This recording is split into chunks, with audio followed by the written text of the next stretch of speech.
What's up, dudes? This is going to be the first Slobcore book report today. I just finished listening to Parable of the Talents, which is the sequel to Parable of the Sower, which is by Octavia Butler, and it's two parts of a trilogy that was never finished. But if you, like me, have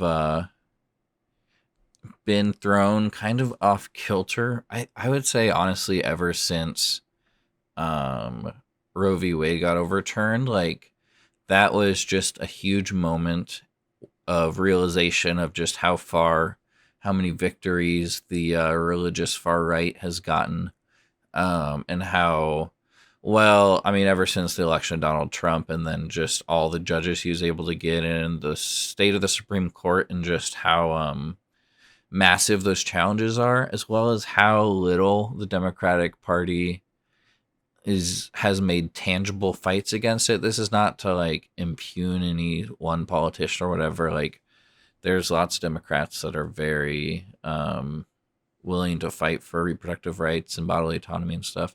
But just fact on the matter is, like, this was a massive win and entrenchment from the right wing and from the Republican Party, and especially even from the further right, full anti-abortion, forced birth wing.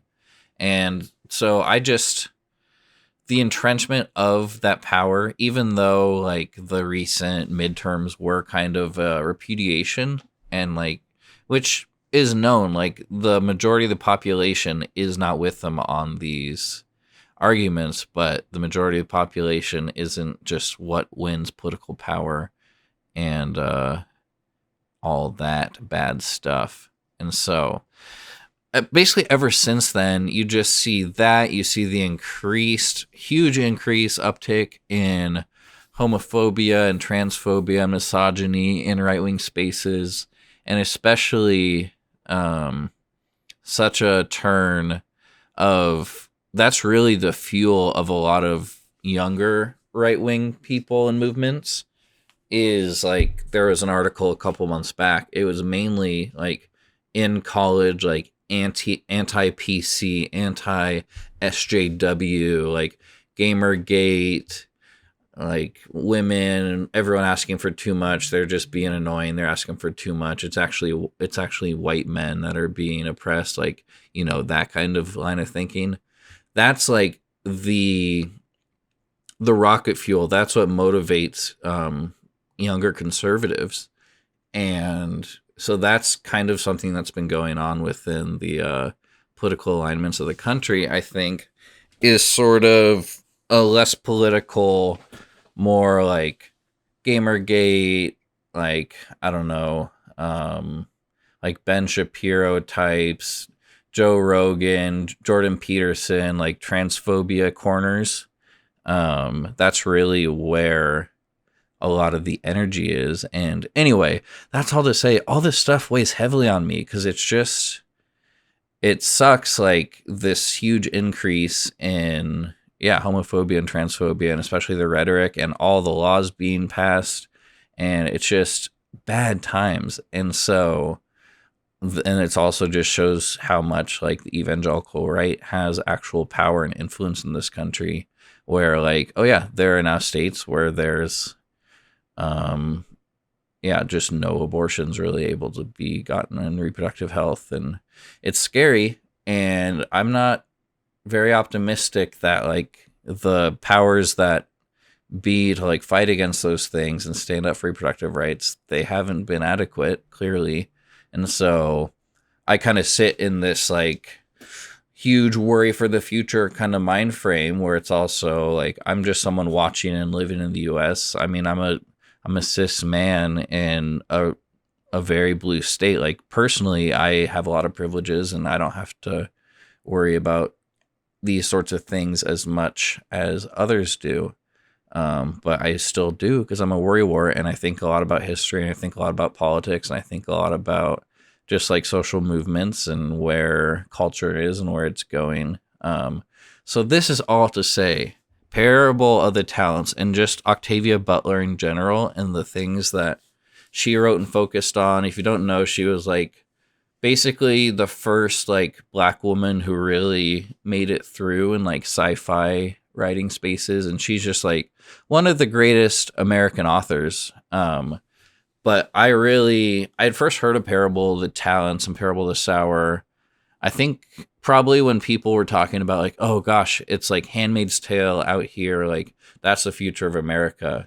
And whenever that got brought up in online spaces, I would see other people saying, hey, like you should actually read Parable of the Sower, Parable of the Talents, like it's by Octavia Butler, and she's like a black woman, and just it's another really good take on like a near future dystopia, or kind of just like, I think it's speculative fiction, yes, is what that's called. But they're really good books. They're kind of hard reads. Like if you're someone who like thinking about these rights being taken away and just like really focusing on like is tough mentally and is not healthy for you, these maybe aren't the books. But personally, like whenever I'm stressed or anxious about things, I really have to look into the fire and actually think about it and address it and reflect upon it. And so I would highly recommend these books. It's about basically, to not give spoilers or whatever, the main character is an empath in like kind of a collapsed America. There's actually been like a huge plague. That's the thing. She's like very right on target. Like she wrote this, I think, in the 90s. And there's one like right-wing president who's very charismatic, whose slogan is literally "Make America Great Again," and it's set in like 2020s, like late 2020s, and there's been a big pandemic, and there's all these things like people are struggling, and things are falling apart. So people kind of turn further towards a more like fascist government.